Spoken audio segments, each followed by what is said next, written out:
Hello नमस्कार प्यारे साथियों। तो हमने अब तक कंप्लीट किया आपका जियोमॉर्फोलॉजी के सारे जितने भी टॉपिक हैं आपके आरपीएससी फर्स्ट ग्रेड या लैब असिस्टेंट में जो भी टॉपिक हैं मैंने आपको कवर करवा दिए हैं क्वेश्चंस के थ्रू। और उसके बाद जियोमॉर्फोलॉजी के बाद हमने कवर की क्लाइमेटोलॉजी यानी कि जलवायु विज्ञान के बारे में भी अपन ने बात कर चुके हैं।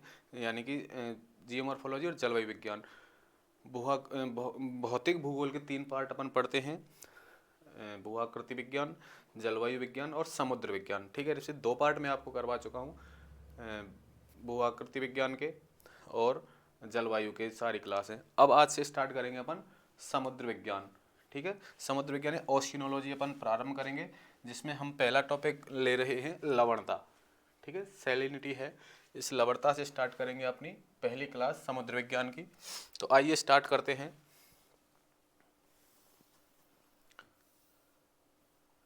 पहला क्वेश्चन है, उपसतही महासागरीय संचलन निम्नलिखित में से किससे प्रभावित होता है?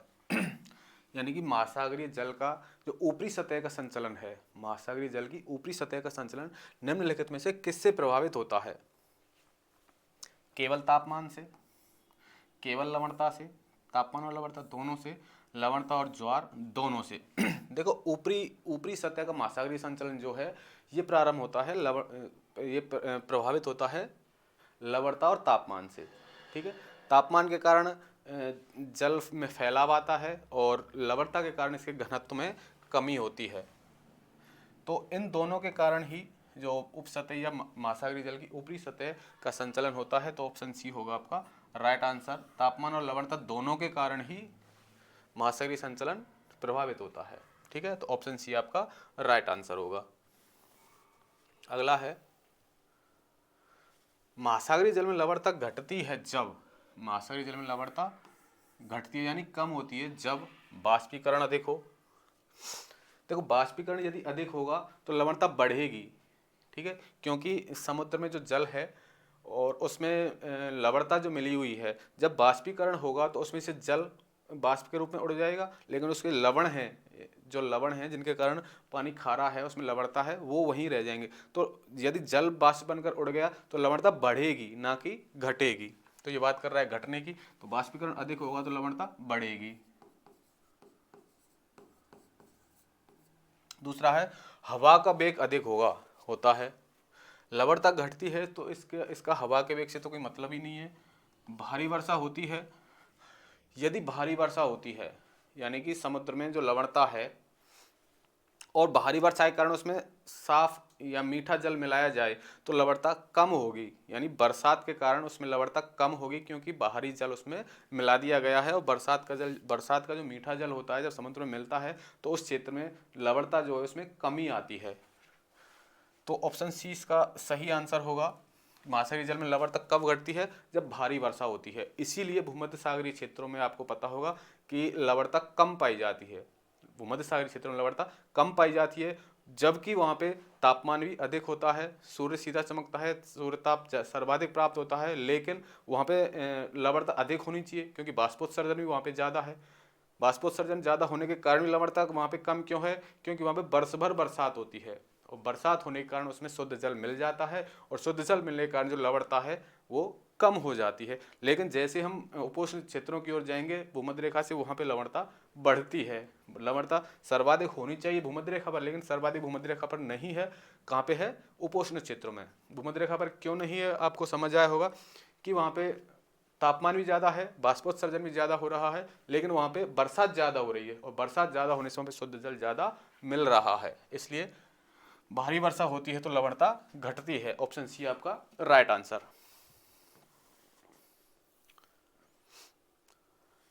निम्नलिखित में से कौन सा एक कथन असत्य है?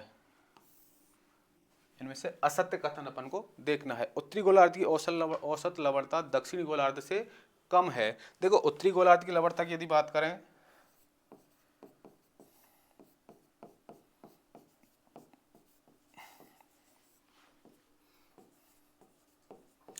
उत्तरी गोलार्ध में लवणता मिलती है 34 प्रति हजार।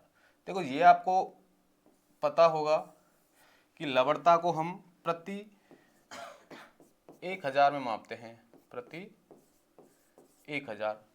प्रतिशत अलग चीज है और प्रति 1000 अलग चीज है। प्रतिशत को अपन 100 पे लेते हैं और प्रति 1000 यानी लवणता को अपन इससे मापते हैं प्रति 1000 से। ठीक है, ध्यान रखना ये चीज। तो उत्तरी गोलार्ध की लवणता की यदि बात करें तो वो है 34 प्रति 1000 और दक्षिणी गोलार्ध की लवणता की यदि बात करें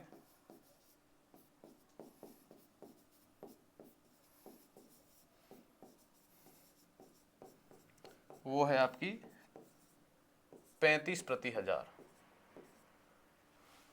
ठीक है, तो उत्तरी गोलार्ध में लवणता कम है और दक्षिणी गोलार्ध में लवणता ज्यादा है। ये कह रहा है उत्तरी गोलार्ध की औसत लवणता दक्षिणी गोलार्ध की औसत लवणता से कम है, तो कम नहीं है, कैसी है, सही है, ये कम ही है, क्योंकि हमने देखा उत्तरी गोलार्ध में 34 है और दक्षिणी गोलार्ध की 35 है, तो ये आपका सही है, हमको देखना है गलत, असत्य। गल्फ स्ट्रीम यूरोप के दक्षिण पश्चिमी तट पर लवणता बढ़ा देती है। गल्फ स्ट्रीम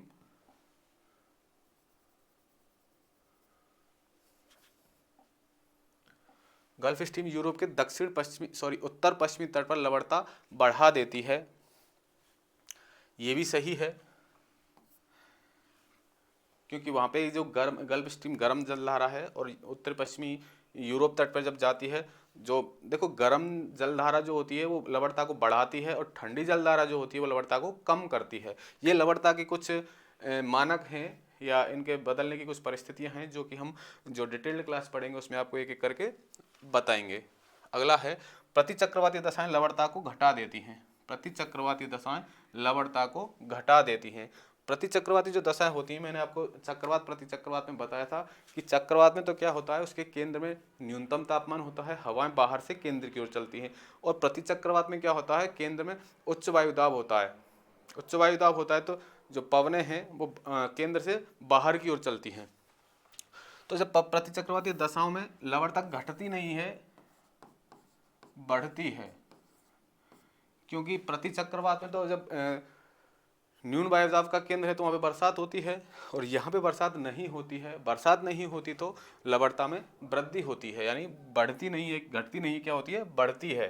भूमध्य सागर के पूर्वी भाग में पश्चिमी भाग की तुलना में अधिक लवणता पाई जाती है। देखो भूमध्य सागर का जो पूर्वी भाग है उसमें अधिक लवणता पाई जाती है, पश्चिमी भाग में लवणता कम पाई जाती है, क्योंकि जो समुद्र का बाहरी जल है वो उसके पश्चिमी भाग में ही पहुंच पाता है और पूर्वी भाग क्या है, स्थल अवरुद्ध क्षेत्र है, यानी कि उस जगह पे समुद्र का बाहरी जल नहीं पहुंचता है। इसलिए यहाँ पे भूमध्य सागर के पूर्वी भाग में पश्चिम भाग की तुलना में अधिक लवणता पाई जाती है।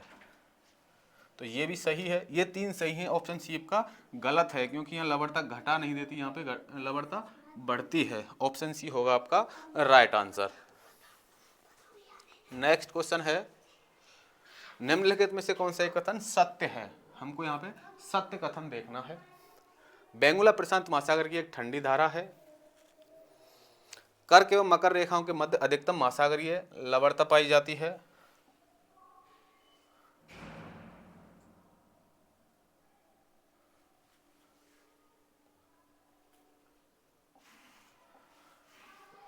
बेंगुला प्रशांत महासागरीय एक ठंडी धारा है। कर्क एवं मकर रेखाओं के मध्य अधिकतम महासागरीय लवणता पाई जाती है। कर्क एवं मकर रेखाओं के मध्य अधिकतम महासागरीय लवणता पाई जाती है। सूर्य, चंद्रमा और पृथ्वी के शीत में हों तो लघु ज्वार आते हैं। उच्च सागरीय ज्वार 12 घंटे 20 मिनट के अंतराल पे आते हैं। तो देखो उच्च सागरीय ज्वार हैं 12 घंटे 20 मिनट नहीं, 12 घंटे 26 मिनट के अंतराल पर आते हैं। ठीक है, तो ये गलत है इसका। दूसरा है सूर्य, चंद्रमा और पृथ्वी एक सीध में हो तो लघु ज्वार आता है। जब सूर्य, चंद्रमा और पृथ्वी एक सीध में है, यानी कि सिजगी की स्थिति होती है, ये सूर्य, चंद्रमा, पृथ्वी एक जगह होते हैं, सिजगी की स्थिति इसको बोलते हैं। सिजगी में भी दो प्रकार की स्थिति अपन को देखने को मिलती है, युति और व्युति। हम जब ज्वार पढ़ेंगे, अगला टॉपिक ज्वार ही होगा, तो उसमें हम इस बारे में डिस्कस करेंगे कि चंद्रमा की चंद्रमा, पृथ्वी और सूर्य की स्थिति में कौन कौन सी परिस्थितियां होती हैं। तो यहाँ लघु ज्वार नहीं आता है, यहाँ दीर्घ ज्वार आता है। ठीक है, अगला है कर्क एवं मकर रेखाओं के मध्य अधिकतम महासागरीय लवणता पाई जाती है। तो अधिकतम महासागरीय लवणता पाई जाती है। दूसरा है बेंगुला प्रशांत महासागर की एक ठंडी धारा है। तो बेंगुला प्रशांत महासागर की एक ठंडी धारा ये प्रशांत महासागर की ठंडी धारा नहीं है, तो ऑप्शन ए आपका राइट आंसर होगा। ये भी सही है, ऑप्शन ए राइट आंसर। ठीक है, नेक्स्ट अगला है, महासागरों में तापमान के ऊर्ध्व वितरण के बारे में निम्नलिखित में से कौन से कथन सही हैं। जो महासागरीय तापमान का ऊर्ध्व वितरण है उसमें हम सही कथन देखने हैं। पहला है 60 फीट के 600 फीट के नीचे सूर्य की किरणों का कोई प्रभाव नहीं होता है। देखो महासागरीय जल में 600 फीट के नीचे सूर्य का प्रकाश नहीं पहुंच पाता है। ठीक है, यूफोटिक आप आगे हम पढ़ेंगे। 600 फीट के नीचे सूर्य की किरणों का कोई प्रभाव नहीं होता है, बिल्कुल सही है। अगला है जल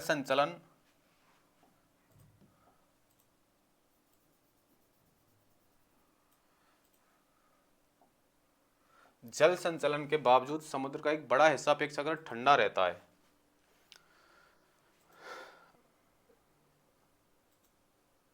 सही है, जल संचलन के बावजूद समुद्र का एक बड़ा हिस्सा अपेक्षाकृत ठंडा रहता है। जल संचलन से मतलब है यहाँ पे जो जल धाराओं से अपन लेते हैं कि जल धाराओं का संचलन होता है। और अगला है महासागरों में 80% जल का तापमान स्थायी रूप से 40 डिग्री फ़ारेनहाइट से कम रहता है। ये भी सही है। अगला है भूमध्य रेखा से ध्रुव की ओर के तापमान में गिरावट ऊर्ध्वाधर रूप से समान रहती है। देखो ऊर्ध्वाधर रूप से समान नहीं रहती, ये यहाँ पे इसका गलत है। तो 600 फीट के नीचे सूर्य की किरणों की कोई प्रभाव नहीं होता, ये सही है। दूसरा, जल संचलन के बावजूद समुद्र का एक बड़ा हिस्सा अपेक्षाकृत ठंडा रहता है, ये सही है। महासागरों में 80% जल का तापमान स्थायी रूप से 40 डिग्री फ़ारेनहाइट के से कम रहता है। तो ए बी सी इसके सही हैं, डी इसका गलत है। तो ऑप्शन ए आपका हो जाएगा राइट आंसर।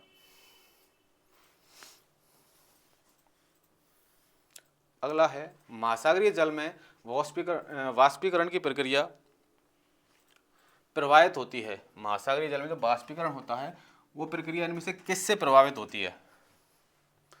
लवणता से प्रभावित होती है क्या, अक्षांश से प्रभावित होती है क्या, मौसम से प्रभावित होती है, पवन से प्रभावित होती है?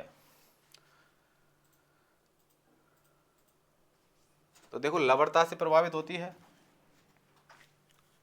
अक्षांश से भी प्रभावित होती है।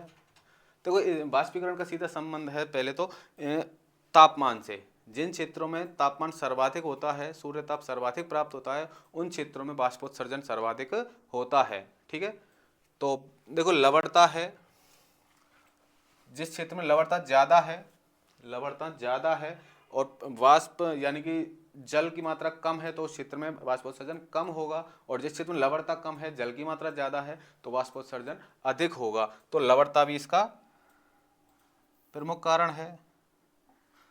तो लवणता से भी प्रभावित होती है वाष्पोत्सर्जन की प्रक्रिया। दूसरा है अक्षांश। देखो अक्षांश से हम पता लगाते हैं सूर्य तप का। मैंने आपको बताया था विषुवत रेखा से ऊपर जैसे जैसे जाएंगे तापमान में कमी होती जाएगी, या विषुवत रेखा से हम ध्रुवों की ओर जाएंगे तो तापमान में कमी होती जाएगी, और तापमान में कमी होती जाएगी तो बाष्पोत्सर्जन की क्रिया में भी कमी होती जाएगी। तो अक्षांश भी इसका प्रमुख कारण है। मौसम की यदि बात करें, मौसम जैसे बादल छाए हुए हैं तो वाष्पोत्सर्जन कम होगा, साफ मौसम है तो वाष्पोत्सर्जन अधिक होगा। ठीक है, तो ये भी मौसम भी इसका प्रभावी कारण है। पवन की यदि बात करें, यदि पवन समुद्र तल के ऊपर या समुद्रीय जल के ऊपर तेज गति से चल रही है तो वाष्पोत्सर्जन अधिक होगा, और धीमी गति से चल रही है तो वाष्पोत्सर्जन कम होगा। तो ये भी इसका प्रमुख कारण है। तो ए बी सी और डी इसके चारों वाष्पोत्सर्जन की प्रक्रिया को प्रभावित करते हैं। तो ऑप्शन डी आपका हो जाएगा राइट आंसर।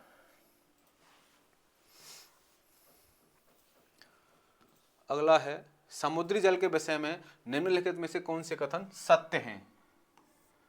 सत्य कथन देखने हैं अपन को। समुद्री जल का घनत्व तापमान, दबाव और लवणता पर निर्भर करता है। समुद्री जल का घनत्व तापमान, दबाव और लवणता पर निर्भर करता है, बिल्कुल सही बात है। अगला है, घनत्व पर जल की अभिसरिता का कोई प्रभाव पड़ता है। घनत्व पर जल की अभिसरता का कोई प्रभाव पड़ता है। दूसरा है, तापमान के बढ़ने घटने से जल के ऊष्मीय विस्तार में परिवर्तन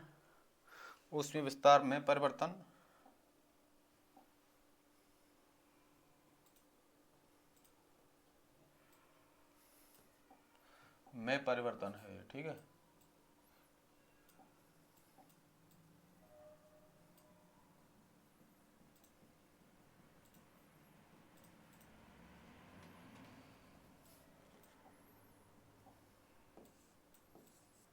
प्रभाव पड़ता है। तो ये भी है। अगला है मध्य अक्षांशों में अत्यधिक वर्षण के कारण घनत्व अधिक होता है। मध्य अक्षांशों में अत्यधिक वर्षण के कारण घनत्व अधिक होता है। ठीक है, अब देखते हैं कि समुद्री जल का घनत्व, ये पहला सही है। दूसरा है घनत्व पर जल की अभिसरता का कोई प्रभाव पड़ता है, ये गलत है। दूसरा है तापमान के बढ़ने घटने से जल के ऊष्मीय विस्तार में परिवर्तन होता है, तापमान के बढ़ने घटने से होता है, ये सही है। अगला है मध्य अक्षांशों में अत्यधिक वर्षण के कारण घनत्व अधिक होता है, ये गलत है। तो ए और सी इसके सही हैं, ऑप्शन बी आपका राइट आंसर हो जाएगा, ए और सी। नेक्स्ट क्वेश्चन, निम्नलिखित में से कौन से जल राशि में न्यून लवणता पाई जाती है, यानी कि लवणता कम पाई जाती है इनमें से। तो देखो ग्रेट साल्ट लेक की यदि बात करें,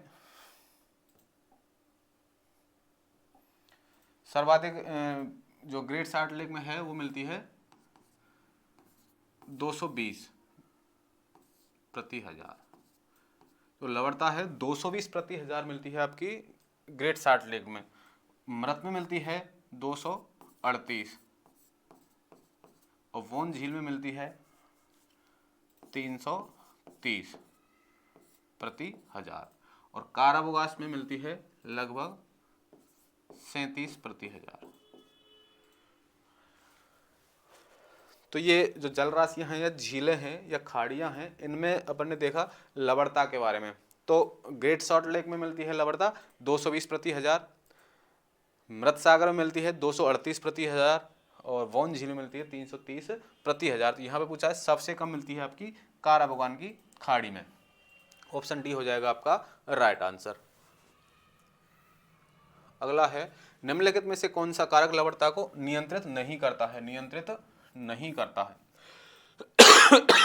सॉरी, देखो वर्षण, वर्षण के बारे में मैंने आपको बताया है कि जिन क्षेत्रों में वर्षा ज़्यादा हो रही है और वर्षा ज़्यादा हो रही तो शुद्ध जल मिल रहा है वहाँ पे, और शुद्ध जल मिल रहा है तो समुद्री जल का जो लवणता है उसमें कमी आएगी। और जिन क्षेत्रों में वर्षा कम हो रही है, वर्षा कम हो रही है तो वहाँ पे शुद्ध जल नहीं मिलेगा और शुद्ध जल नहीं मिलेगा तो लवणता में वृद्धि होगी। तो वर्षण लवणता को प्रभावित करता है आपका, बिल्कुल सही बात है। वाष्पीकरण, देखो जिन क्षेत्रों में सूर्य तप सर्वाधिक प्राप्त होता है वहाँ पे वाष्पीकरण सर्वाधिक होता है, और जहाँ वाष्पीकरण सर्वाधिक हो रहा है जिस क्षेत्र में, तो जल वाष्प बन के ज़्यादा जा रहा है तो लवणता बढ़ेगी। और जिन क्षेत्रों में तापमान कम मिल रहा है वहाँ पे वाष्पोत्सर्जन कम होगा, वाष्पीकरण की क्रिया कम होगी, और वाष्पीकरण की क्रिया कम होगी तो वहाँ पे लवणता भी कम पाई जाएगी क्योंकि जल वाष्प बन के नहीं उड़ेगा।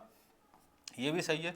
तट संरचना, यदि आपको पता है तट संरचना इसका प्रभावी कारण नहीं है, यानी कि समुद्री तट की जो संरचना है उससे लवणता पर कोई प्रभाव नहीं पड़ता।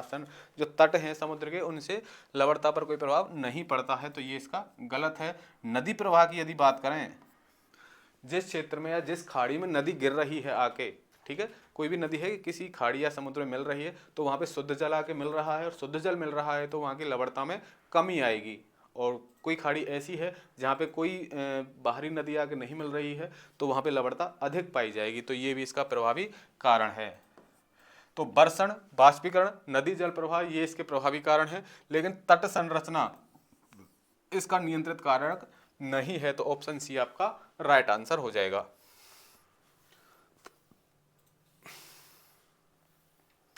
अगला है निम्नलिखित में से कौन सा एक आरोही क्रम में सागरीय जल में विद्यमान लवणता के प्रतिशत को सही प्रदर्शित करता है।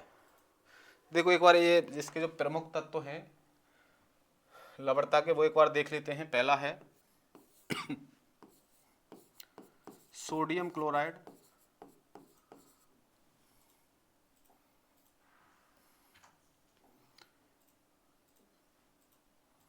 Sodium chloride.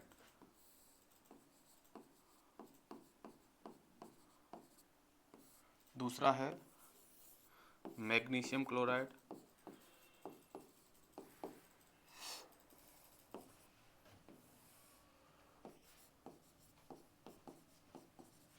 सोडियम क्लोराइड हो गया, मैग्नीशियम क्लोराइड हो गया। तीसरा है मैग्नीशियम सल्फेट,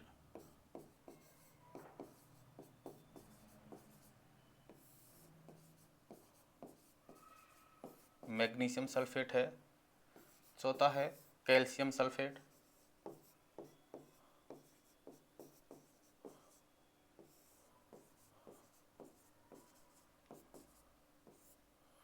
और पांचवा है पोटेशियम सल्फेट।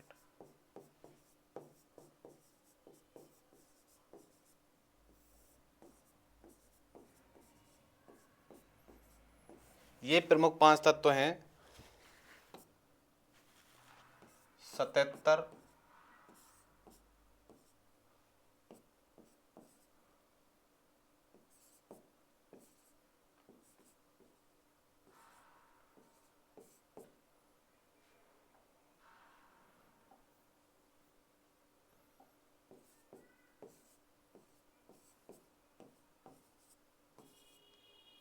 ये इसका प्रतिशत है, ठीक है।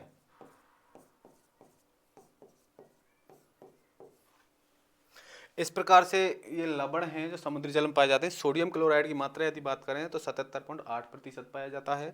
मैग्नीशियम क्लोराइड की यदि बात करें तो 10.9% पाया जाता है। मैग्नीशियम सल्फेट की यदि बात करें तो 5.7% पाया जाता है। और कैल्शियम सल्फेट की यदि बात करें तो 3.6% पाया जाता है। और पोटेशियम सल्फेट की यदि बात करें तो 5.2% पाया जाता है। ये 4 है, ठीक है। इस प्रकार ये समुद्री जल में पाए जाने वाले लवणों का क्रम है। अब देखते हैं हमको आरोही क्रम देखना है, यानी कम से ज़्यादा की तरफ। तो calcium, sodium chloride, magnesium chloride, magnesium sulphate, calcium. देखो नीचे से ले रहा है, कैल्शियम सल्फेट है, मैग्नीशियम सल्फेट है, मैग्नीशियम क्लोराइड है और सोडियम क्लोराइड है।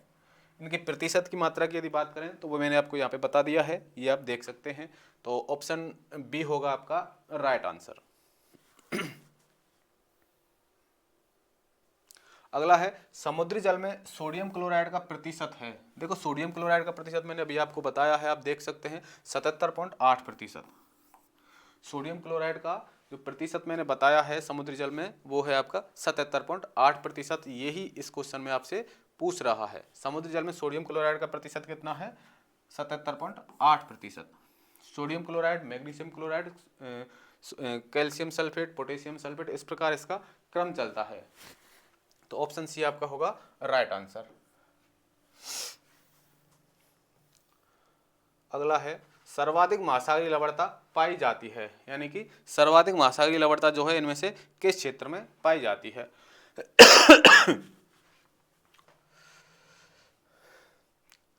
कर्क व मकर रेखा पर, भूमध्य रेखा पर, आंतरिक सागर एवं झीलों में, इनमें से कोई नहीं। देखो कर्क रेखा और मकर रेखा पर लवणता मिलती है, अधिक मिलती है। भूमध्य सागर में भी लवणता अधिक मिलती है, लेकिन आंतरिक सागर और झीलें हैं। देखो आंतरिक सागर और झीलों से मतलब है जो खुले समुद्र से जुड़े हुए नहीं हैं, खुले समुद्र से जुड़े हुए नहीं हैं। जैसे आपने कैस्पियन सागर देखा, वो आंतरिक सागर मानेंगे उसको। वोन झील है वो आंतरिक सागर है, मृत सागर है वो आंतरिक सागर है, ठीक है। ये कुछ झील हैं जो स्थलीय भाग पर स्थित हैं, यानी स्थलीय भाग के बीच में हैं, स्थलीय भाग द्वारा घिरे हुए हैं, वहाँ पे आंतरिक सागर या झीलें हैं। इनमें मिलती है लवणता अधिक, क्योंकि यहाँ पर बाहरी जल कोई आगे नहीं मिल रहा है, ठीक है। बाहरी जल नहीं मिल रहा है और बाष्पोत्सर्जन भी वहाँ पे हो रहा है, क्योंकि वहाँ पे तापमान अधिक मिलेगा।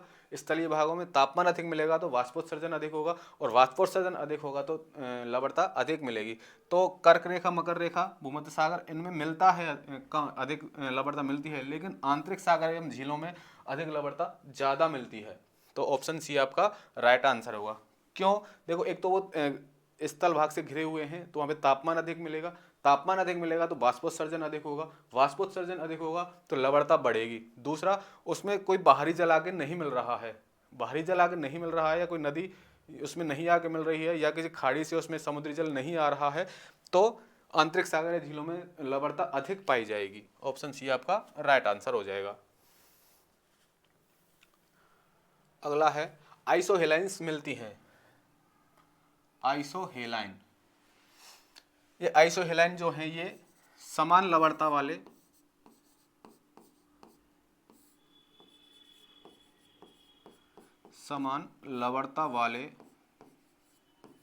स्थानों को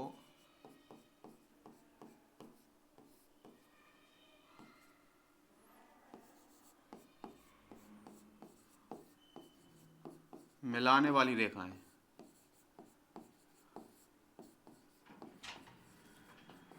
समान लवणता वाले स्थानों को मिलाने वाली रेखाएं कहलाती हैं आइसोहेलाइंस। ठीक है, अब देखते हैं इनमें से कौन सा है, समान दूरी के स्थानों को मिलाती हैं कि आइसोहेलाइन नहीं मिलाती, समान लवणता वाले स्थानों को मिलाती हैं। तो समान लवणता वाले स्थानों को ऑप्शन है आपका ऑप्शन बी, आइसोहेलाइन क्या है, समान लवणता वाले स्थानों को मिलाने वाली काल्पनिक रेखाएं हैं। तो ऑप्शन बी हो जाएगा आपका राइट आंसर। अगला है, निम्नलिखित में से झीलों का कौन सा समूह उनमें उपस्थित लवणता की मात्रा के आरोही क्रम में सही ढंग से अनुक्रमित है। आरोही क्रम की बात कर रहा है।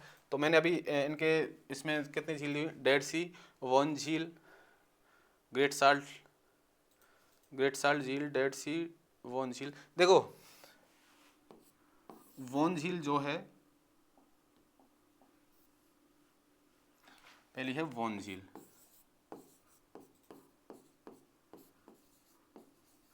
वॉन झील में सर्वाधिक लवणता मिलती है 330 प्रति हजार।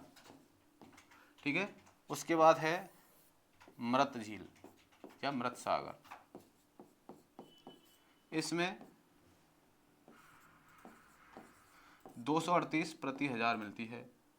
और तीसरी है ग्रेट साल्ट लेक,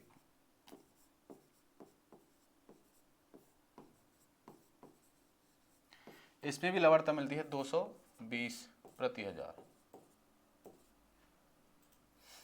तो यही तीन शायद दी हुई है इसमें। तो हमको देखना है आरोही क्रम यानी कम से ज्यादा की ओर। तो इसमें कम से ज्यादा की ओर चलेंगे तो ग्रेट साल्ट लेक, मृत और वॉन झील आएगा।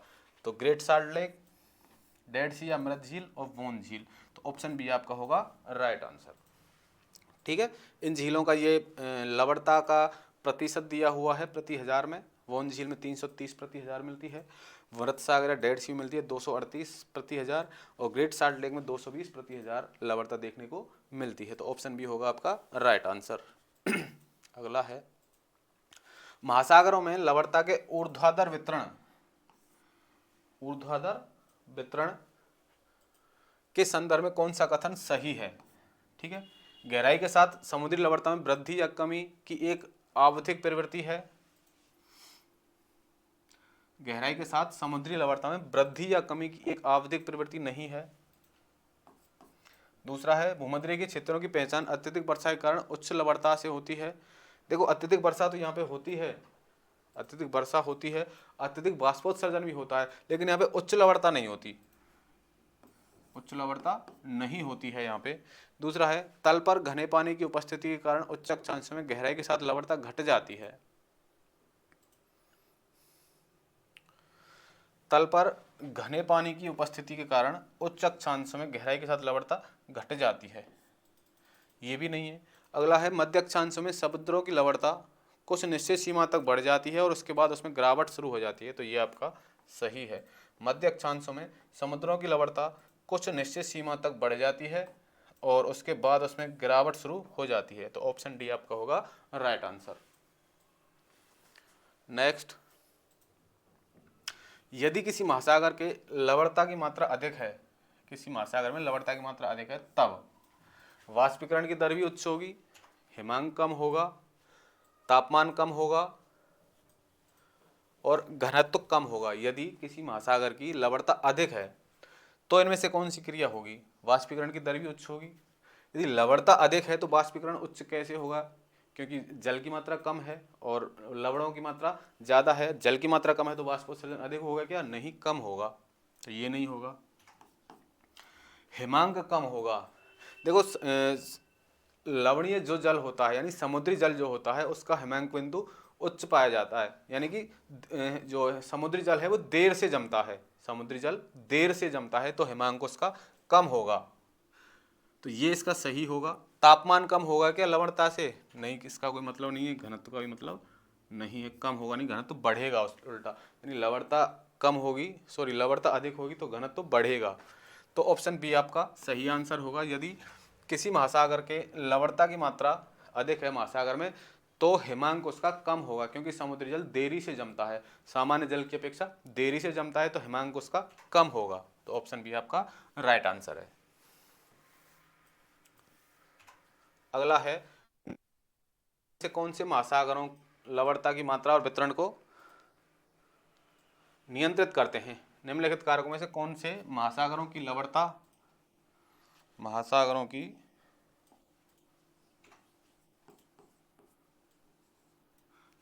की मात्रा और वितरण को नियंत्रित करते हैं? बाष्पीकरण। देखो बाष्पीकरण करता है, मैंने आपको बताया था कि जिन क्षेत्रों में बाष्पीकरण अधिक होगा उन क्षेत्रों में लवणता भी अधिक पाई जाएगी, और बाष्पीकरण कम होगा तो लवणता भी कम पाई जाएगी। क्योंकि देखो जिन क्षेत्रों में बाष्पीकरण अधिक होगा तो जल जो है वहाँ का वो बाष्प बन के उड़ जाएगा, लवण ज़्यादा रह जाएंगे तो लवणता अधिक होगी। बाष्पोत्सर्जन कम होगा तो वहाँ पे जल की मात्रा बढ़ी रहेगी, यानी कि कम नहीं होगी, तो बाष्पोत्सर्जन प्रभावित करता है। अगला है नदियों के मीठे जल का अंतर्वाह। यदि किसी खाड़ी या सागर में नदी का जल आके मिल रहा है मीठा, तो वहाँ का जो लवणता है उसकी कम होगी, क्योंकि समुद्री जल लवणीय है और उसमें सादा या मीठा पानी आके मिल रहा है, तो वहाँ पे लवणता कम होगी। वायुमंडलीय दबाव इसका कोई प्रभावी कारण नहीं है। और है वर्षण यानी वर्षा ज़्यादा हो रही है किसी लवणीय क्षेत्र में तो वहाँ पे लवणता में कमी आएगी और वर्षण प्रभावित करेगा। तो वायुमंडलीय दाब भी यहाँ पे हम ले सकते हैं इसका प्रभावी कारण। तो इसके चारों सही हैं, ऑप्शन के हिसाब से अपन चारों सही करेंगे। बाष्पीकरण भी है और नदियों के मीठे पानी का अंतर्वाह भी है, वायुमंडलीय दबाव भी है और वर्षण भी है, जो कि महासागरीय जल की लवणता और मात्रा के वितरण को नियंत्रित करता है। ऑप्शन डी होगा आपका राइट आंसर। अगला है अधिकतम लवणता पेटी की औसत गहराई क्या है? अधिकतम लवणता पेटी की जो औसत गहराई है, देखो समुद्री जल है, समुद्री जल के हम सतह से जैसे नीचे जाएंगे तो उसकी लवणता में कमी आएगी, ठीक है, उसकी लवणता में वृद्धि होगी, क्योंकि ऊपरी जो सतह है, ऊपरी सतह पर उसके आयतन में कमी होगी, उसका घनत्व तो कम है, ठीक है, घनत्व भी कम है। उसके बाद ऊपरी जो बाष्पोत्सर्जन की क्रिया जो हो रही है ऊपरी सतह से ही हो रही है, तो ऊपरी सतह पर लवणता कम पाई जाएगी, लेकिन उसके नीचे जाएंगे तो लवणता में वृद्धि होती जाएगी। एक सीमा तक है, ये एक सीमा तक वृद्धि होगी, लेकिन 300 से 1000 मीटर तक, 300 से 1000 मीटर तक हेलोक्लाइन एक परत है, हेलोक्लाइन,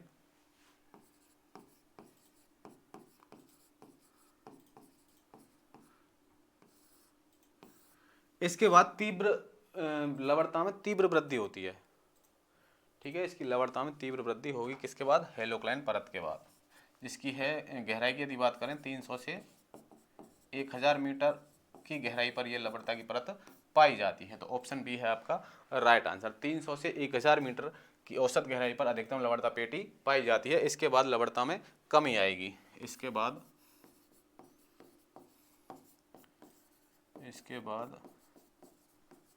लवणता में कमी आती है।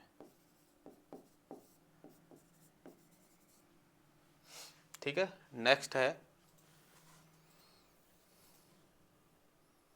सूची 1 को सूची 2 से सम्मिलित करें और नीचे दिए गए कूटों से सही उत्तर का चयन करें। पहला है समताप रेखा, आइसोथर्म जो होती हैं समताप रेखा, जो समान तापमान वाले स्थानों को मिलाती हैं। तो देखते हैं समताप रेखा, समान अवधि तक धूप वाले स्थानों को, हाँ समान अवधि तक,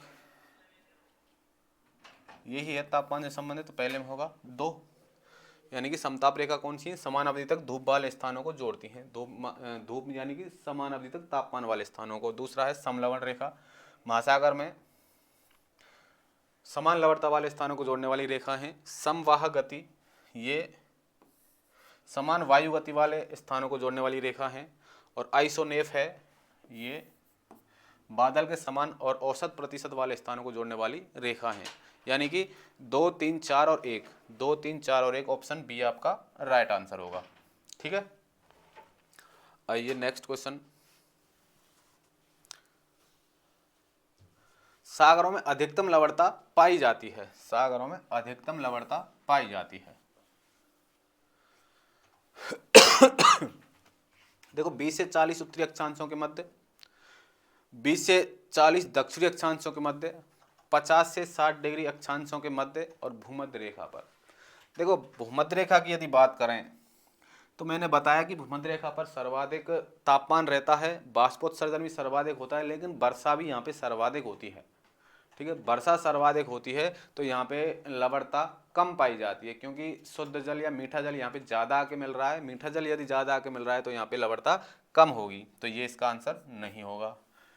दूसरा है 50 से 60 डिग्री अक्षांशों के मध्य। 50 से 60 डिग्री अक्षांशों में हम जैसे भूमध्य रेखा से ध्रुवों की ओर जाएंगे, भूमध्य रेखा से ध्रुवों की ओर जाएंगे, यानी उपोष्ण जो क्षेत्र हैं, उपोष्ण क्षेत्रों में तापमान भी अधिक मिलता है। तापमान अधिक मिलेगा तो वहाँ पे क्या है, लवणता भी अधिक मिलेगी। लेकिन उसके बाद जैसे आगे आगे आगे ध्रुवों की ओर जाएंगे तो लवणता में कमी आती जाएगी, तो 50 से 60 अक्षांशों के मध्य भी नहीं मिलेगा। और 20 से 40 डिग्री दक्षिण अक्षांशों के मध्य, यानी दोनों अक्षांश यहाँ पे दिए गए हैं, उत्तरी और दक्षिणी। तो देखो उत्तरी और दक्षिणी अक्षांशों में ये है कि उत्तरी अक्षांश में क्या है कि स्थल भाग ज़्यादा पाया जाता है। उत्तरी अक्षांश में स्थल भाग ज़्यादा पाया जाता है और स्थल भाग के कारण वहाँ पे बाष्पोत्सर्जन क्रिया ज़्यादा पाई जाती है, और दक्षिणी अक्षांश में बाष्पोत्सर्जन की क्रिया कम पाई जाती है। उत्तरी अक्षांश में बाष्पोत्सर्जन की क्रिया अधिक है तो वहाँ पे लवणता भी अधिक पाई जाएगी, तो ऑप्शन ए आपका राइट आंसर होगा। 20 से 40 डिग्री उत्तरी अक्षांशों के मध्य लवणता अधिकतम मिलती है सागरों में, ऑप्शन ए आपका राइट आंसर हो जाएगा। अगला है निम्नांकित में से कौन सही कथन है, इनमें से कौन सा सही कथन है। वाष्पीकरण में वृद्धि के साथ लवणता घटती है। यदि वाष्पीकरण में वृद्धि होगी तो लवणता घटेगी क्या, घटेगी नहीं, क्या होगा, बढ़ेगी।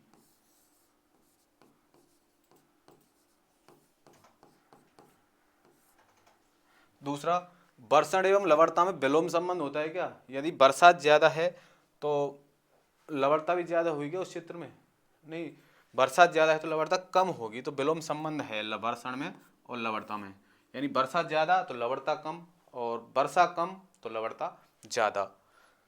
अगला देखते हैं, वायुमंडलीय दबाव पर लवणता में विलोम संबंध होता है, ये भी नहीं है। महासागरों में नदियों द्वारा जल के मिश्रण से लवणता बढ़ती है, नहीं, क्या होती है, घटती है, तो ऑप्शन बी आपका राइट आंसर है। वर्षण एवं लवणता में विलोम संबंध होता है, यानी कि जिन क्षेत्रों में बरसात ज्यादा हो रही है वहां लवणता कम पाई जाएगी। ठीक है, और बरसात कम हो रही है वहां लवणता ज्यादा पाई। बरसात से क्या है कि शुद्ध मीठा जल इसमें ज्यादा मिल रहा है, शुद्ध मीठा जल मिल रहा है तो लवणता में कमी आएगी, तो ऑप्शन बी आपका राइट आंसर हो जाएगा। अगला है, महासागरीय जल में लवणता वहां अधिक होगी जहां, यानी कि महासागरीय जल में लवणता वहां अधिक होगी जहां, हमको देखना है ऑप्शन, वर्षण बाष्पीकरण से अधिक हो। देखो वर्षण यदि बाष्पीकरण से अधिक है तो लवणता अधिक नहीं होगी, कम होगी, यानी कि बाष्पीकरण कम हो रहा है, वर्षण अधिक हो रहा है, यानी बरसात ज्यादा हो रही है, बाहरी या शुद्ध जल ज्यादा आके मिल रहा है तो लवणता में कमी आएगी ना कि वृद्धि होगी, तो ये नहीं होगा। अगला है, बाष्पीकरण वर्षण से अधिक हो, बाष्पीकरण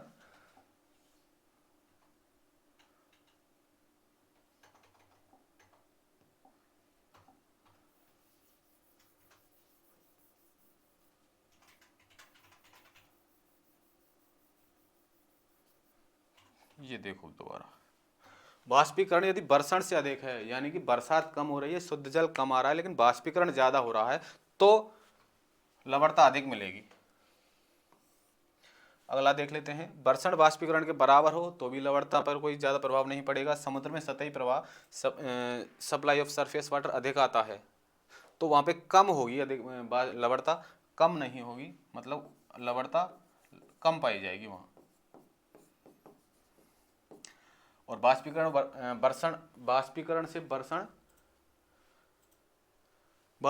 वर्षण से अधिक है तो लवणता उन क्षेत्रों में कैसी मिलेगी, अधिक, ऑप्शन बी आपका हो जाएगा राइट आंसर। अगला देखते हैं, निम्न में से महासागरीय जल में लवणीयता का दूसरा सबसे बड़ा घटक कौन सा है, यानी कि लवणीयता, ये प्रमुख घटक तत्व तो दिए हुए हैं, पहले वो सोडियम क्लोराइड मैग्नीशियम क्लोराइड वो दिए हुए थे, लेकिन अब हमको देखना है, देखते हैं क्लोराइड पहला है,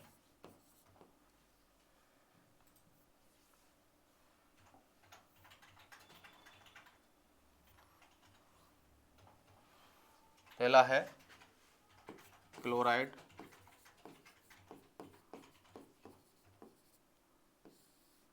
दूसरा है सोडियम, तीसरा है सल्फेट, चौथा है मैग्नीशियम,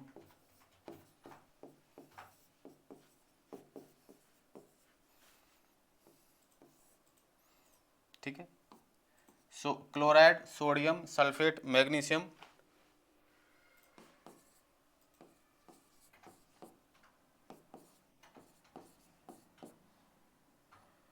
ये इनका प्रतिशत है, ये 1 मिलता है,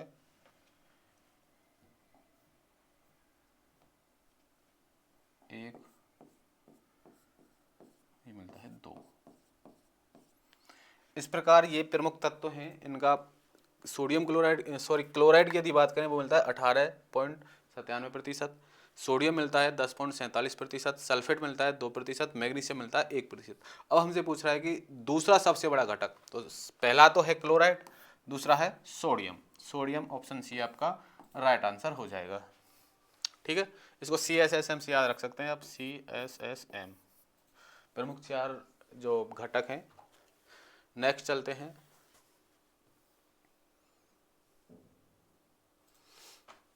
अगला है सागरीय लवणता को व्यक्त करने के लिए किस चिन्ह का प्रयोग किया जाता है। देखो मैंने सागरीय लवणता के बारे में आपको बताया कि 100 पे यदि देखते हैं हम किसी का प्रतिशत, वो तो होता है प्रतिशत, लेकिन 1000 पे यदि यानी ग्राम को लेकर चलते हैं, यहाँ पे 1000 ग्राम होते हैं 1 लीटर में, 1000 ग्राम में से कितने ग्राम यहाँ पे लवणता है, तो ये तो है प्रतिशत आपका, प्रति 1000 को देखो ऐसे दर्शाते हैं ये, ठीक है। तो ये चिन्ह है सागरीय लवणता को व्यक्त करने का, ऑप्शन बी में जो दिया हुआ है, ठीक है। ऑप्शन बी आपका राइट आंसर है।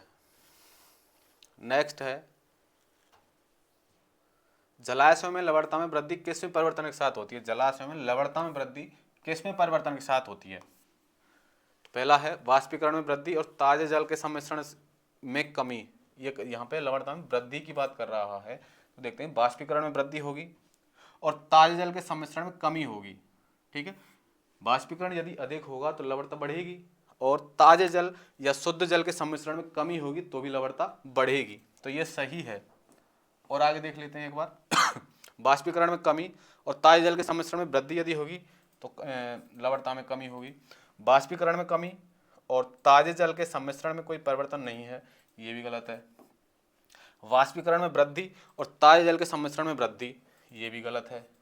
तो ऑप्शन ए आपका राइट आंसर है, यानी जलाशयों में लवणता में वृद्धि कब होगी, जब वाष्पीकरण में वृद्धि हो। वाष्पीकरण में वृद्धि होगी तो जल वाष्प बन के ज़्यादा उड़ेगा और ताजे जल का सम्मिश्रण कम होगा, यानी कि बाहरी जो शुद्ध जल है वो कम आके मिले, तो यहाँ पे जलाशयों की लवणता में वृद्धि होगी। तो ऑप्शन ए आपका राइट आंसर है। अगला है, लवणता के बारे में निम्नलिखित में से कौन सा कथन सही नहीं है। लवणता के बारे में निम्नलिखित में से कौन सा कथन सही नहीं है। तो पहला देखते हैं, लवणता सीधे वर्षण से संबंधित है। दूसरा है, वर्षण की दर तथा लवणता के बीच प्रत्यक्ष संबंध है। तीसरा है, नदी के मुहाने के समीप निम्न लवणता पाई जाती है। कथन सही नहीं है पूछ रहा है ये। देखो, नदी के मुहाने के समीप लवणता निम्न नहीं पाई जाएगी, हाँ निम्न ही पाई जाएगी, क्योंकि वहाँ पे शुद्ध जल का अधिक मिश्रण हो रहा है, यानी कि नदी जब समुद्र में अपना जल जहाँ पे मिला रही है वहाँ पे शुद्ध जल आके मिल रहा है, और शुद्ध जल आके मिल रहा है तो लवणता में कमी आएगी, ये इसका सही है। अगला है, उष्ण कटिबंध में लवणता अधिकतम होती है और ध्रुव तथा भूमध्य रेखा की ओर लवणता कम होती है, ये भी सही है। उष्ण कटिबंध में लवणता अधिकतम होती है और ध्रुव तथा भूमध्य रेखा की ओर लवणता कम होती है। देखो, भूमध्य रेखा के बारे में तो मैंने आपको बताया कि वहाँ पे वर्षा सर्वाधिक होती है, तापमान सर्वाधिक होता है वहाँ पे, और बाष्पोत्सर्जन भी सर्वाधिक होता है। वहाँ पे बादल ज़्यादा छाए रहते हैं, इसलिए बाष्पोत्सर्जन भी नहीं हो पाता है। बाष्पोत्सर्जन के अलावा वहाँ पे बरसात सर्वाधिक होती है। बरसात यदि सर्वाधिक होती है तो वहाँ पे बरसात सर्वाधिक होती है, शुद्ध जल ज़्यादा आके मिलता है, तो ये भी इसका सही है। अगला है, वर्षण की दर तथा लवणता के बीच प्रत्यक्ष संबंध है। वर्षण की दर और लवणता के बीच प्रत्यक्ष संबंध है, यानी वर्षण ज़्यादा होगा तो लवणता भी कम होगी, और बर्षण यदि कम होगा तो लवणता भी ज़्यादा होगी। यानी कि बरसात किसी क्षेत्र में ज़्यादा पड़ रही है तो वहाँ पे लवणता कम पाई जाएगी, और यदि बरसात कम पड़ रही है किसी क्षेत्र में तो लवणता अधिक पाई जाएगी, वाष्पोत्सर्जन उस क्षेत्र में अधिक पाया जाएगा। तो ये भी इसका सही है। तो लवणता सीधे बर्षण से संबंधित नहीं है, लवणता जो है सीधे बर्षण से संबंधित नहीं है। ऑप्शन ए आपका होगा राइट आंसर।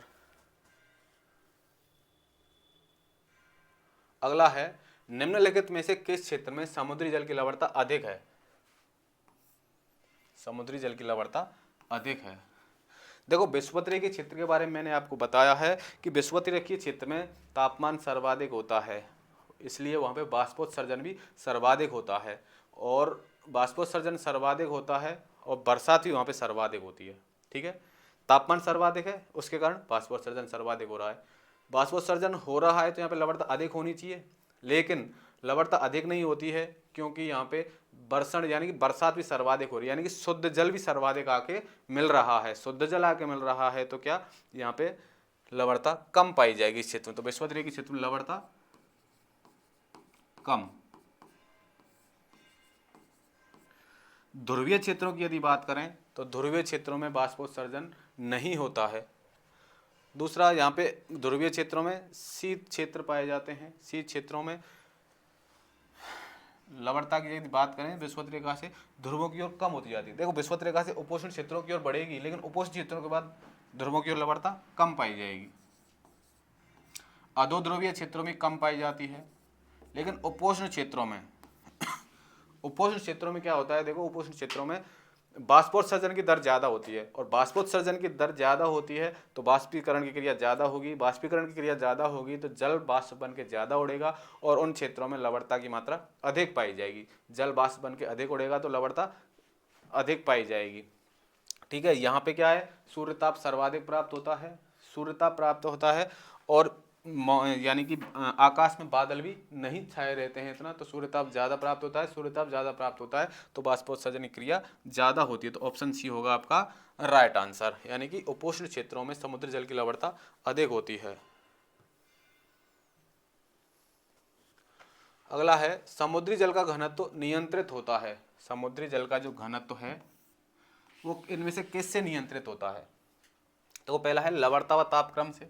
देखो, लवणता और तापक्रम से घनत्व नियंत्रित होता है, क्योंकि लवणता और ताप क्रम के कारण ही जो समुद्री जल की ऊपरी सतह का संचलन है वो होता है। यानी समुद्री जल का संचलन जो होता है वो लवणता और तापक्रम के कारण ही होता है, और वो समुद्री जल के घनत्व का भी निर्धारण करता है। अगला है संपीड़ितता व संवहन से। संपीड़ितता व संवहन से भी समुद्री जल का घनत्व नियंत्रित होता है, संपीड़ितता व संवहन से। तो ये ऊपर के दोनों कारक जो हैं, लवणता व तापक्रम से, संपीड़ितता व संवहन से, ये इसका राइट आंसर है। ठीक है, समुद्री जल का घनत्व किससे नियंत्रित होता है? लवणता तापक्रम से भी नियंत्रित होता है, संपीड़ितता व संवहन से भी नियंत्रित होता है। तो ऊपर वाले दोनों सही हैं। तो ये टॉपिक था आपका समुद्री जल से संबंधित उसकी लवणता का, यानी कि उसके समुद्री जल के खारेपन को निर्धारित करने वाले कारक कौन कौन से हैं। ठीक है, उनमें कौन कौन से घटक पाए जाते हैं या तत्व पाए जाते हैं जिसके कारण समुद्री जल खारा होता है, और किस किस के कारण इसका निर्धारण किया जाता है। ठीक है, तो ये समुद्री जल का पहला टॉपिक है। इसके बाद अपन समुद्री उच्चावचों के बारे में बात करेंगे। अपतट मैदान, मग्न तट, मग्न ढाल, खाई, गर्त जो भी हैं वो आगे अपन बात करेंगे। तो इसी तरह से जुड़े रहिए और ज़्यादा से ज़्यादा वीडियो को शेयर करें, और इसी तरह अपना सपोर्ट बनाए रखें। Thank you.